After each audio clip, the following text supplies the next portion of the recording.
substantially trickier plays where Zed will just go way in, but then always come out. And there's way more Deathmark play in that too. Like, can he get enough damage before he goes out?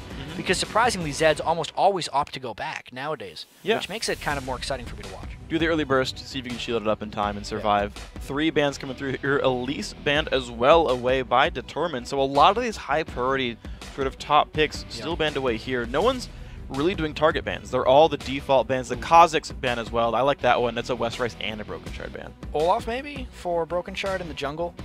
I think it would be fairly likely. But Bubba Dub's Thresh has more importance for them actually right now. This is interesting to me because Sheep is known for 2 champions basically. It's Thresh and it's Annie. And they didn't ban Annie and still first pick Thresh. So I feel like Sheep is still going to be fairly comfortable here.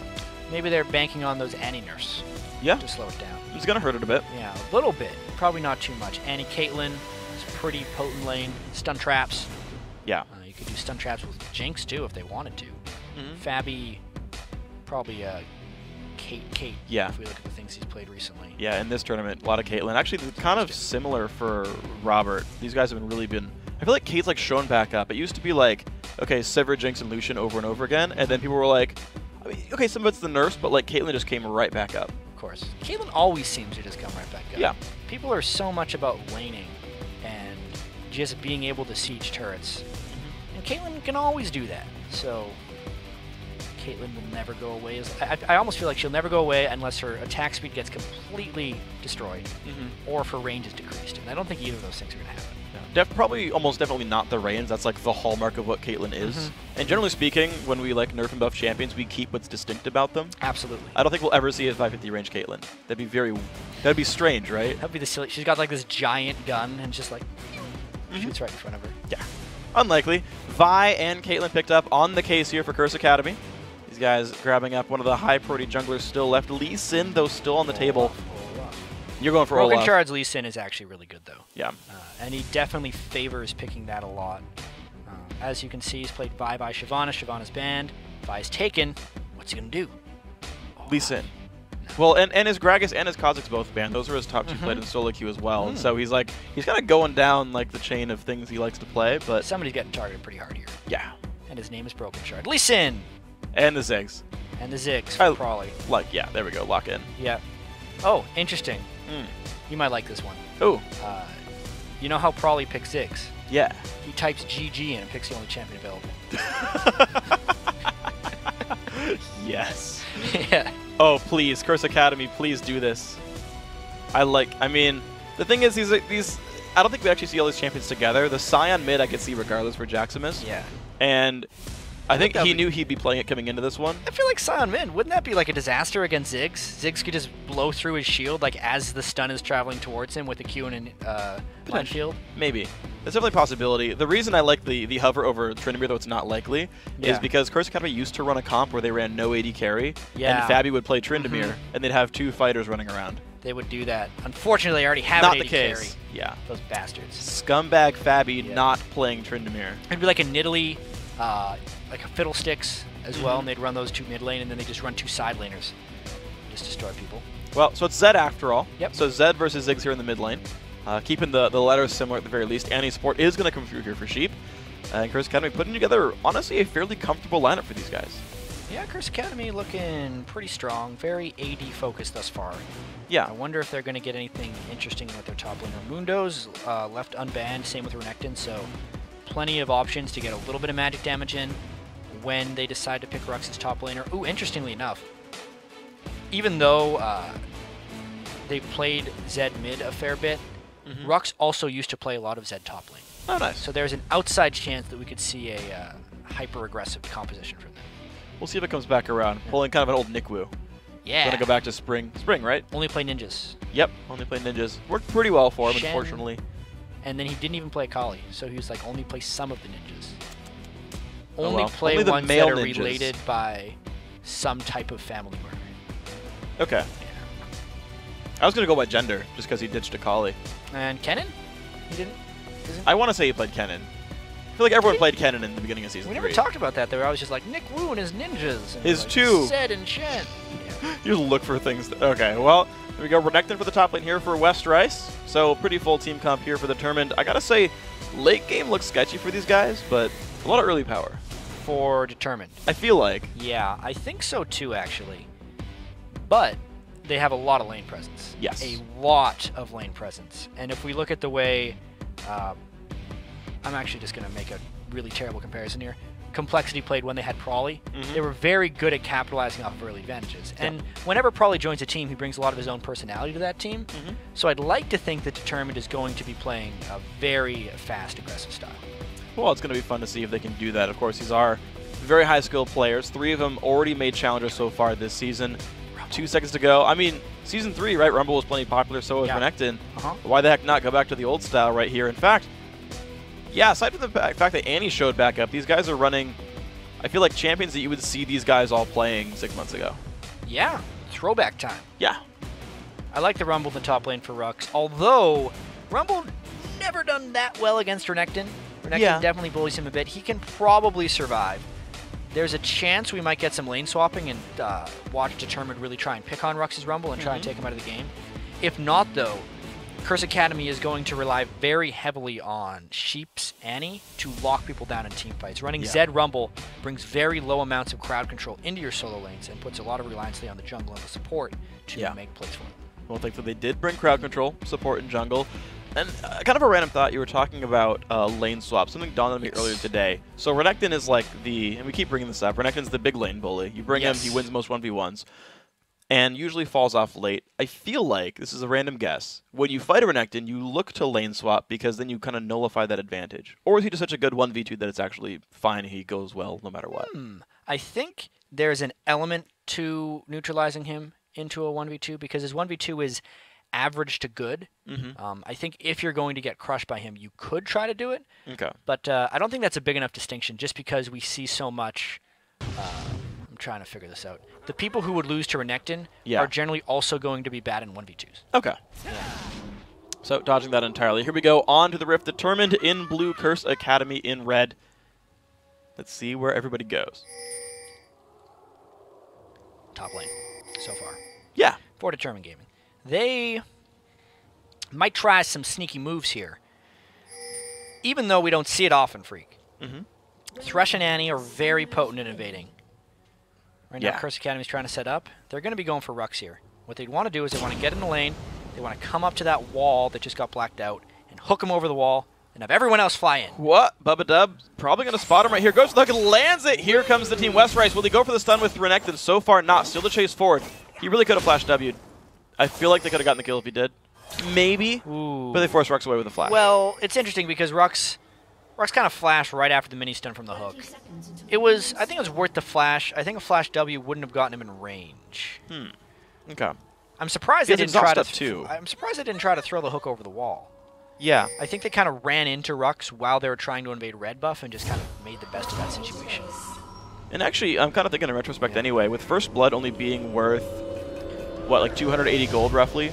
It's 60% of the normal value. Yeah, so it's 180 for the basic kill, and the First Blood is still worth 100. So it's 280. I'm pretty sure I've seen 280 pop up for the First Bloods. For the killer, it is 240. Really? Okay, so that does get rolled in. The First Blood gets also rolled in. Okay, so it's 360 total gold for the first kill. Which, I guess, to be fair, is probably not worth 3 flashes. Interesting. So that might have just been restraint by Determined saying, you know what? It's really worth having our summoners up in the lane. Yeah, I think so too. Especially against that jungle Vi from Curse Academy. Not to mention an Annie down there. Like, he's going to make you regret life pretty quickly. So Prawley Jaximus here in the mid lane. Prawley aggressively going for the harass. So here he goes with this one. I know something we actually haven't discussed. I wonder how much the reduced benefit of like an invade going well is dissuading teams from being aggressive. You know, because it's almost like back in Season 3, people were talking about how if an invade went wrong or if you gave a double kill, it's like, well, the game's basically over from there. So like the gold is reduced. And maybe it's just like teams didn't like doing it in the first place, but it was so rewarding if it worked that sometimes they do it. This is just a random theory I've got right now. That now that it's such a reduced benefit, they're just like, well, it's hard. I still think teams should be doing it, but I just wonder if that's allowing them to do this thing, because even if the other team tries to aggress them, it's like they're not really gaining much out of it. So much time and investment can go into these early game invades. You think about a lot of times if you want to invade like 5 people, you would lose out on a lot of lane experience, and that could potentially actually hurt your laning phase later. Additionally, if you actually get a kill, only the person who got the kill can make a purchase, and usually not even an item. Since, like we said, it's a 240 gold kill. Not even boots. There's a gank. All right, Fabi's going to get hit up right there. A little bit of damage coming across. Sheep dropping down to half HP. Flash in from Brokenshard. They're going for this kill. One more attack to go. Robert gets the kill. First blood going up there. Happy stuff for Determined. Yeah, and now that it's about 3 minutes and 30 seconds into the game, that's almost a full value kill. So that one is actually fairly impactful for them. Having it go to Robert Exley is fantastic. Also, the positioning of the lane could not be better, because not only do they get the kill gold and all these minions, they are denying Fabi from subsequent waves as well. And look at what Curse Academy is going to get from the recalls there. A ward for Annie, an extra Doran's Blade. Okay, not too bad here for Fabi on Caitlyn, but you know when Robert Exley chooses to go back, he's going to have a whole bunch of items ready to go. And he's not going to really be on much of a downside for just staying in the lane instead of recalling early. Yeah. Pick Ezreal. Win lane is generally how Doublelift likes to think of it. Against Caitlyn, though, it's not that clean cut, and they needed the gank help because Fabi was pushing them in really heavily. That's what Fabi has tried to do all of his games on Caitlyn. Only his 3rd death in 3 games on Caitlyn, but never mind, he didn't die. They got the Still only died twice. Sheep died, though. Yep. Let's get my facts right. Westrice used both of the dashes, has flash. Can he get over the wall? Try, doesn't get it. Westrice is going south for you, and he goes down 300 gold for the kill. It's going to go to Rux, 151 on the case. T-Tours. T-Tours. I blame Fresh Canadian. If I was Westrice, I'd be blaming Vi. I'd say she knocked me away from the wall, and that's actually what happened. Westrice got knocked a little bit back. He tried to walk a bit closer. Didn't get it. You have to literally be right next to that wall. It's a very hard wall to get. And if there's a champion model in the way, you cannot flash over them both. Westrice should not have tried, in my opinion, because there were people in the way. He just panicked. Okay, well, Brokenshard's going to look for the top lane. Does not have a friend just yet. We'll see if Rux stays. I feel like he wouldn't, but we'll see. Maybe he gets greedy. Here comes Brokenshard. It's not going to be the minion wave. He dodges most of it at least. Here comes the damage onto Rux. Rux has no flash still. 300 health left. Shield goes on. Jumps to a ward. 300 health left. Can Brokenshard do the damage? No, not worth it. Not enough damage. Gives it away. Yeah, looked like he might have a chance there. Good job of getting him to go back now, because Westrice will have some time to farm. Oh, what a flay! Catches Fabi mid 90 caliber net, forcing the flash. Sheep running backwards. That was a hell of a good flay. Yeah, first pick Thresh there from Bubba Dub, getting a quality flay. They're really going to start putting some pressure onto that Fabi lane. You know, if you can keep a Caitlyn lane confined to their turret, you are doing an amazing job. Oh, yeah. Caitlyn lives to push, and if all she can do is last hit a turret and fear for her life, then not really doing much. Yeah, not being a very effective officer here. And I gotta say, you know, we're talking about how well Bubba Dub's playing. He went 2-17 and 15 during this promotion tournament. So him kind of being instrumental in a kill and a lane domination now really improved here, stepping up in this match. Yeah, tough time for Bubba Dub. Tough time for the entire Determined Gaming team, you know? Yeah. Being the #1 seed Challenger team coming in, they kind of had the expectation of making it into the LCS. They were super confident. And then especially when they would get 3-0'd in the promotion tournament, a lot of teams wouldn't be able to stick together through that. But, you know, only Arthalon decided to step away from the team. They picked up Prawley, haven't missed a beat, and they're just right back at it, you know? There's definitely some team synergy going on here if they can stick together through adversity like that. Guys, definitely looking pretty good. 400 gold lead here for the tournament so far. Their top lane looking pretty decent for Westrice. A 13 minion lead for him. Early Seekers there for Rux, and level 6 picked up on now most of the champions on the map. Those are pink wards. They both want them. Who's going to get them? Level 5 though for T2, but it's not going to be. Brokenshard's going to get control of that one. Credit goes to Bubba Dub for that, actually.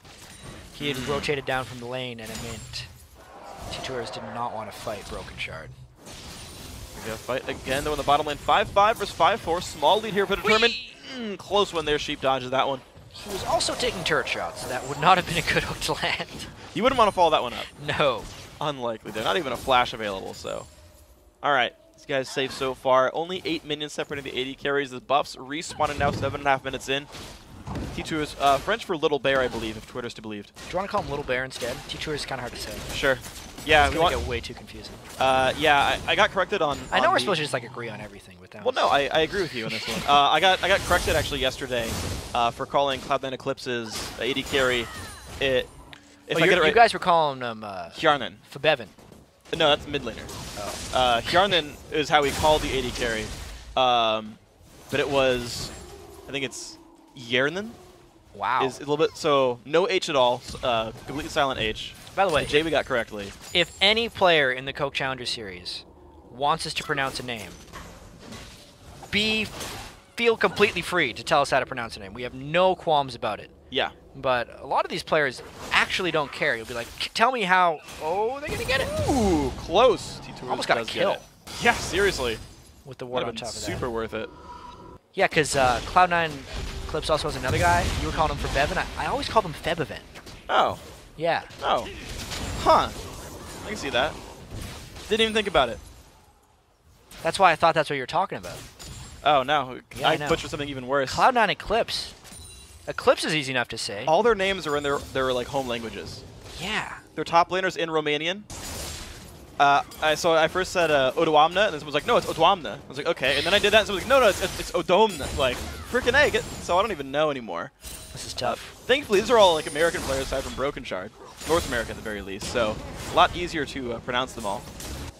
Probably Who knew that League of Legends casting would require us to be so cultured? It's like it's an international game or something. Something like that. Weird, right? Anyway, this game's actually going fairly close for Determined Gaming. They're winning the lane war fairly well right now. Oh, yeah. Most credit going to Robert X. Lee and Bubba in this bottom lane because they're keeping Fabi completely back. You know, the Caitlyn Annie lane wants to get aggressive, but they just have not been able to. Additionally, Broken Charge Lee Sin's done a lot. Let's see if they can get out of this one. Arcane shift, the jump in on a Bubba Dub, ult coming back across, and there comes Broken Shard. Who's going to take the damage? The flash and the kick on the Sheep. Beautiful job right there. Kill picked up. The Lantern coming out. Great turnaround. Really timely counter gank there by Broken Shard. He almost didn't make it in time. Taturis was trying to make that work with the Vi gank. She gets to pick a lane usually, and that's most likely a guaranteed gank. That's why Broken Shard was in the area, and they were very, very fortunate to turn that one around. I got to hand it to Robert X. Lee for starting the Arcane Shift before Tibbers landed to get him out from all that first, because that would have been a likely death for him, but managed to dodge most of the combo. Good stuff here. 1,000 gold, determined, making things happen. Lane's still going well, and they haven't even tried to look for a dragon yet. Yeah, and you know another interesting thing is Bubba was bringing Exhaust. It used to be a very common sight on supports, but especially with the Annie Revolution that we've seen recently, almost every support's bringing Ignite. I'll see a Sona, Leona, Annie, everyone's going Ignite. Even Thresh usually bring Ignite to try and go extra aggressive with their team. Bubba and Robert X. Lee deciding to go another direction here, giving them a little bit more defensive edge. I think that's going to come in handy when Jaximus gets involved in team fights, or if Vi tries to go with a more glass cannon style build.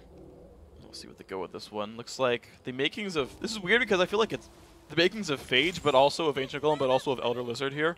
And I have no idea what Vi's actually going for. I'm going to say... Okay, now it's Ancient Golem. Now it's easy. Ancient Golem. Thanks. Robert X. Lee going to jump in onto Sheep. Oh, good dodges here, but the Inferno Bomb's going to come back out. Kill picked up by Robert X. Lee. 3-0, all the gold in the AD carry. Yeah, this is working out fantastically for Determined. Bubba Dub is setting up most of these kills, and Robert is just there to get the cleanup. Fabi, though, would have been able to burn Barrier if he landed the Piltover Peacemaker. Yeah, but instead, it's a dragon. Dragon time. Pink Ward secures the vision. Team comes down. And they're able to extend this lead now 12 minutes in. Good play. 2,000 gold now, Determined up by all the metrics pretty much that we can think of right here. Except for number of ninjas. Curse Academy has that one, but that might not matter too much. Also, vertically on the map, they are down because they are the blue side. Ah, true. Yeah. Also, they have a couple of Yordles, so they're pretty short. Actually, equal Yordles. One on each side. Never mind. Equal footing on this one. Fabi back to base. Has a BF sword, though, so for as rough of the lane as Ben, is doing an okay job of minions. And is at least keeping the build going forward, though we gotta say Trinity Force done in about 700 gold for Robert X. Lee. Also pretty nice. Yeah, Robert, if he gets that Trinity Force, he's gonna look to aggress fairly well. Look out though, Westrise. No ult just yet from Rux. Westrise still running away, 800 health on him. He's gonna make it out. I feel like if Equalizer were up, that they could have gone for that one. Going for the Tiamat build as well. Mm-hmm. Also double Doran's Blades, so that's all offense so far in Westrice. Really trying to make his presence felt against Rux, despite Rux being able to pick up First Blood on him. I think once Westrice can get a Ravenous Hydra, Rux is actually going to be in a bit of danger of dying straight up to him. I think with the Renekton ultimate running, he'll have enough inherent tankiness, and with the Hydra, enough damage to take down Rux before he can get rid of him. But we'll have to wait until that happens and see if any counter ganks come. Yeah, because it'll be interesting to watch, just because Rux has itemized about the default defensive build there, with Haunting Guys 200 health. Good dodge there by Fabi. Yeah. Seeker's Arm Guard. Seeker's Arm Guard, yeah. The item for Rumble when he plays against top lane bruisers. Oh, here comes another gank. No counter gank in place this time. Jump in onto Velvet. A lot of damage coming across. That will be the kill picked up by Titus. And looks like Robert X. Lee going to be safe to back off of this one, but a good kill picked up by Curse Academy. Curse Academy really wants Fabi to get back into this game. Gank top. Okay, there we go. Rux going to get knocked around, jumped into the wall as well. Does not have flash anymore. Pops the ulti. Westrice has to flash from that one. Will survive. Yeah. Hard-earned kill. Couple extra turret shots they ended up taking there, but that's kind of the expected result when Lee Sin and Renekton just run at Rumble. Once Rumble gets close to, his really only option is to throw down the Equalizer and fight. Couldn't fight quite well enough there. No. Fought with all the power of a Yordle, but just didn't quite muster enough. The robot must have failed him. Because, Rumble himself tried as hard as he could. Robert X. Lee now in a bit of a 1v1. Both supports coming back to the lane after buying. Gotta say, small item lead here for Bubba already has the Ancient Coin as both these guys match sight stones. Damn, Fabi. Yeah, I mean, really pulling off the aggressive moves right there. Didn't take a single turret shot. Almost had no ability for Robert X. Lee to counterattack there.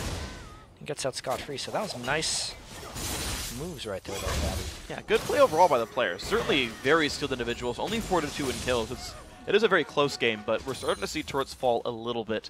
Determined converted that top lane dive into a turret kill itself. It's going to unlock Westrice a bit more to roam around. Yeah, also, Prawley has gone for a very offensive build. Hasn't paid for it yet. Jackson is obviously even in farm, but no armor on Prawley. A lot of times you'd see a Ziggs go for a tier and then a Seeker's Arm Guard, but Prawley just went double Doran's tier to a Seraph's or Archangel Seraph. Yeah, he's trying.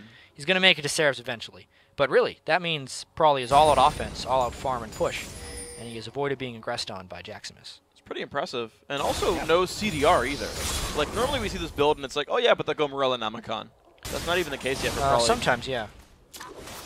Okay, well, speaking of, good damage there from Jaximus, but he's waiting for his cooldowns. Yep, there he goes. Gets them back. Good jump off to the side. Flashes the Qs. Prawley's going to get out of this one. But burns his flash. Oh, might not. One more tick. He's safe. Oh, wow. That was close. Yeah. If Prawley wouldn't have flashed all of those slick moves by Jaximus, he would have been done. Most Ziggs actually take barrier against Zed as well, so it just kind of adds to the riskiness of what Prawley had accomplished there. And now they're trying to get some revenge. Good damage on a Jaximus, down to half HP right there. Q lands for Broken Shard. Will he kick? Attack, kick R. Yep. Kick R. Oh, he gets it despite the flash. Kill picked up for revenge. Nice play, Determined. Yeah, I meant to say he wanted to kick him and then use the Q.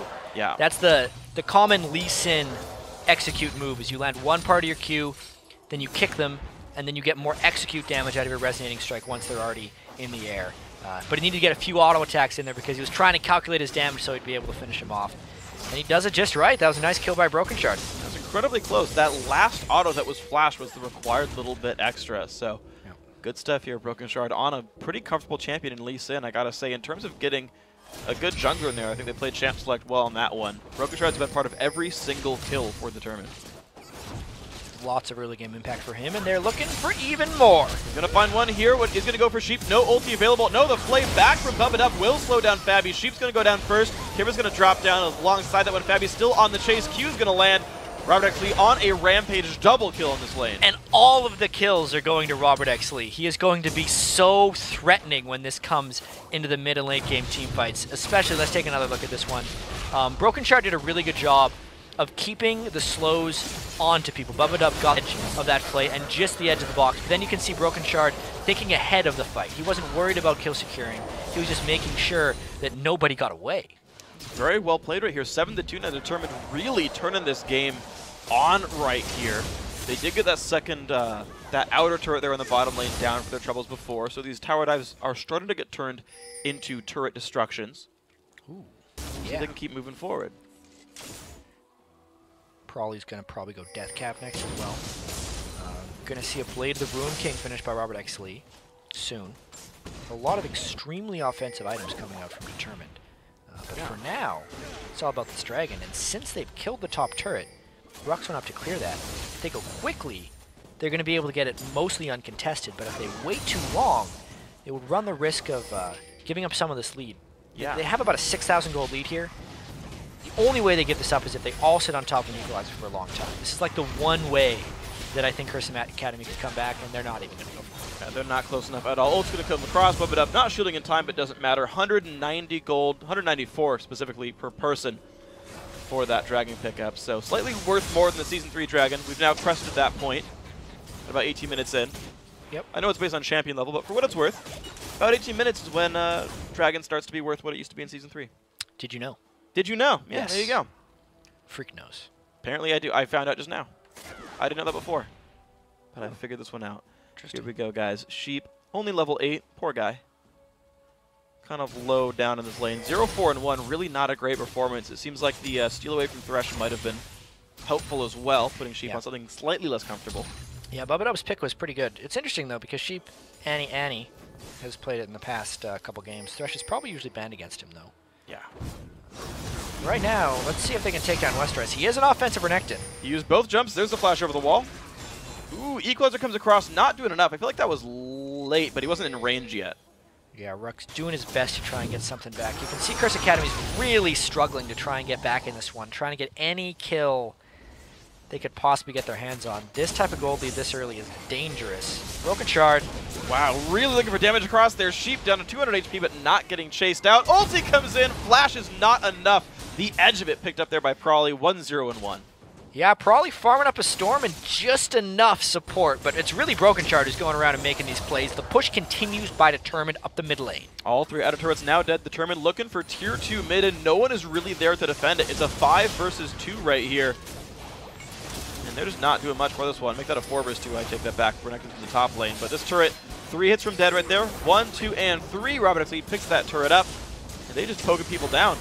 I gotta tell you, Freak, Determined Game is looking very solid right now. Curse Academy is no slouch as far as teams to play against, and this is turning into a bit of a stomp right now. It's almost 10,000 gold, 20 minutes into the game. Only a couple deaths right here. There was the one mistake by Westeros early, where he missed the flash on the wall. But everything else has been well calculated for Determined Gaming. And you said they had a very sort of early game focused team. Renekton lane, right? Like Thresh making plays, Lee Sin out there as well. And late game would be scary, but they've got that gold lead now. They've got the item lead, the level lead. The dragons are theirs as well.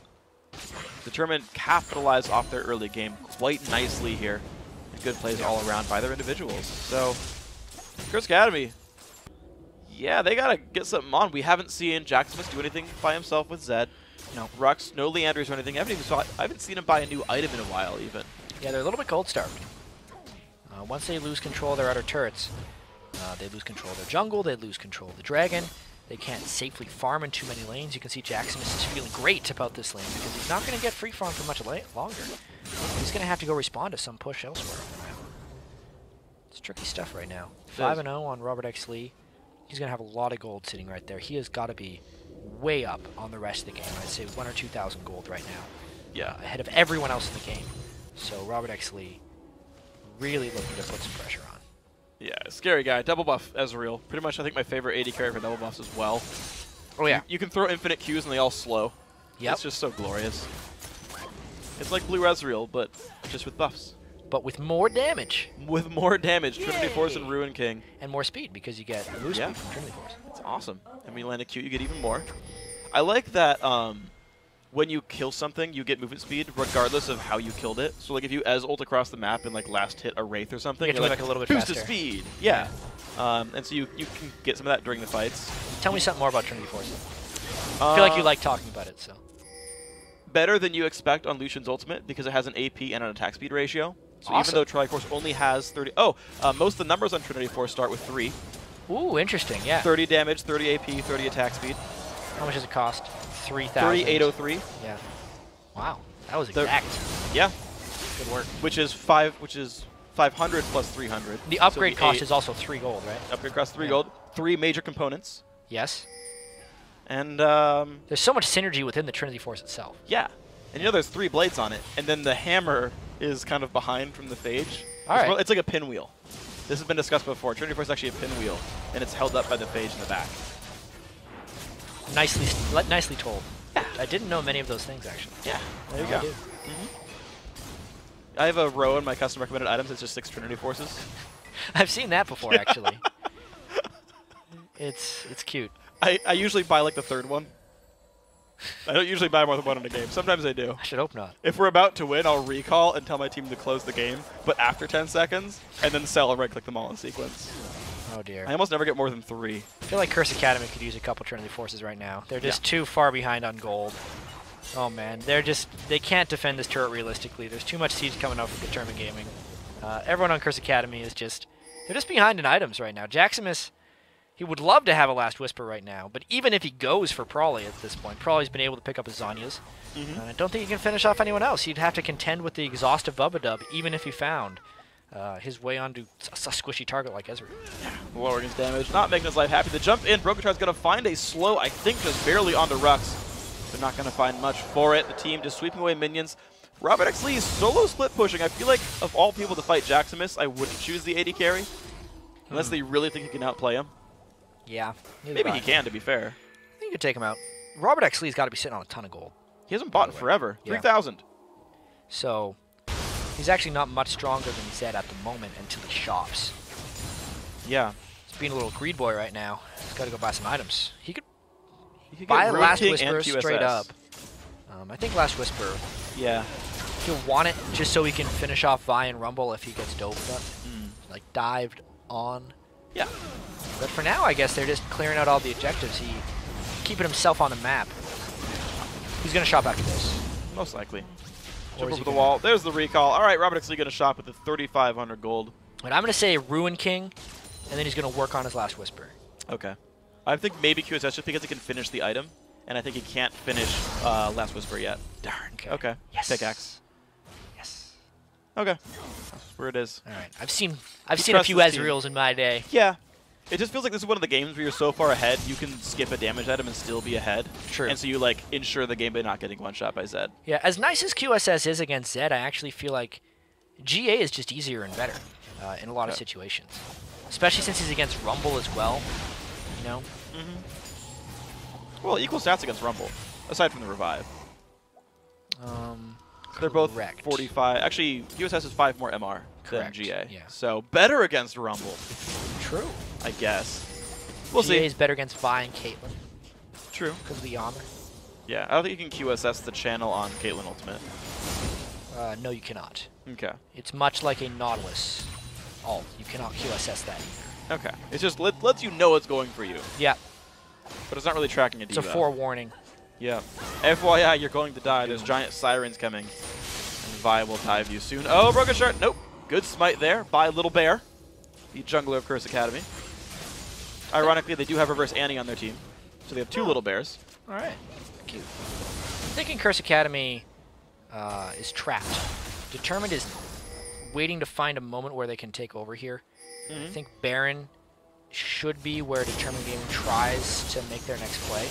But Curse Academy recognizes there's some split pushing going on. They're going to try and take this turret. It's full health. They barely reach there. Oh, man, the Ziggs ulti just going to remove the minions, and with no real tank trying to take it, Oh, dear. Curse Academy not going to save Can this one. Westrise make it to start this fight? He's trying to flank around the side. He's going to look for this one. Half HP on pretty much everyone from Curse Academy. might- Caitlyn Trap says no. Got some Come on, man. minions. Come on, Westrise. That was your Unfortunate. fight. Yeah, Okay, well, at least Curse Academy didn't get anything out of that. not too much. Yeah. They got some damage out of it. So they got like 2 turret hits. Yeah. Going down. Yeah? Lower than it was before. Slowly but surely. And this game goes for another Slow hour. and steady That's usually gonna only matter. wins the race in fairy tales. Yeah, I prefer fast and steady. Yeah. That's just superior in every way. Well, I guess the only way that matters is speed, but otherwise it's equal on steadiness. This is true. Maybe a little bit less maneuverable. Potentially. We haven't graphed that one yet. We don't know the numbers of maneuverability in this race. Curse Academy still trying to keep themselves alive. I mean, I guess for them, they're kind of okay just saying, every 6 minutes you take a dragon. Other than that, we're just farming. Like, I feel like that's... They're okay with that. I think the Baron is something situation. they're going to want to take next. I mean, if we were to take this game to like 50 minutes, then Curse Academy would start being a little scary. Yeah. It might even, like, it would have to be 50 minutes with Curse Academy getting some kills back. Because at the rate they're farming, they wouldn't even hit items 50 minutes. Yeah, true. Almost every lane getting out CS'd by their opponent there. Support's winning by 3, though, so good job to Sheep right here. You're going to see, I mean, they're still, like, posturing around the mid lane. Like, they want this area, but probably has the ulti back. Westerice forcing the issue here in this right side lane, but he's, like, very overextended. Right. Just no one's going for him. All right, Determined. They have wards in the jungle, so they can see the approach. Yeah. And probably Ziggs was going to try and cut them off if they came that way. So this is just a rotational turret they've been able to get, but no fight has been forced from this. I think they're still okay with that. It's just more medium speed steadiness from Determined. Yeah. Medium speed steadiness. Also 4 sweepers on these guys, so they're certainly trying to get like the ward control here. Pink wards starting to get put down in the jungle. So they'll see the approach towards Baron as well. Determined certainly around this area. They know Curse Academy will check them. They also have a Talisman, so they can theoretically catch up to Curse Academy a little bit faster. Not even a gold generation item anywhere to be found on Sheep. Yep. Just playing the I'm getting wards and slowly, not Mercurial, Mikhail's Crucible. Slowly but surely getting there.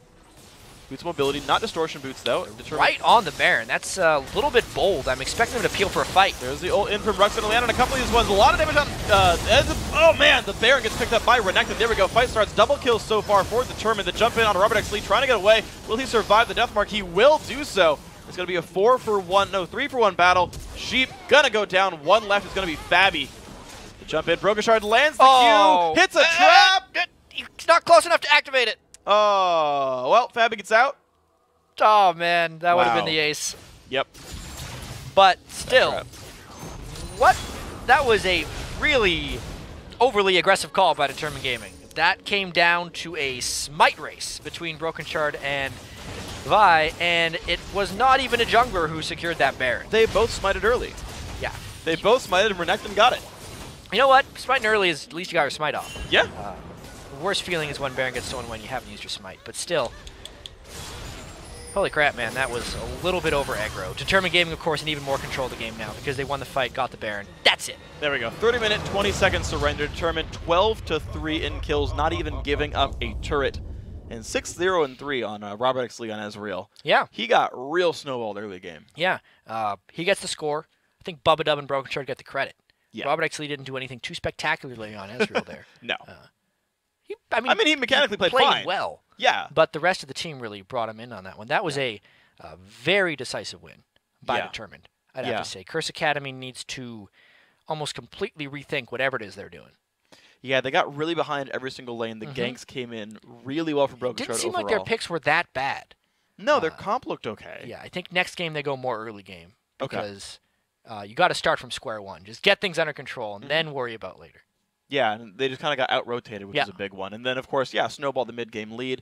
The question I have, though, towards Determined is I'm always worried when a team like does this well in the first 15 minutes, and then you're like, they're going medium and steady. And that always feels weird. Yeah.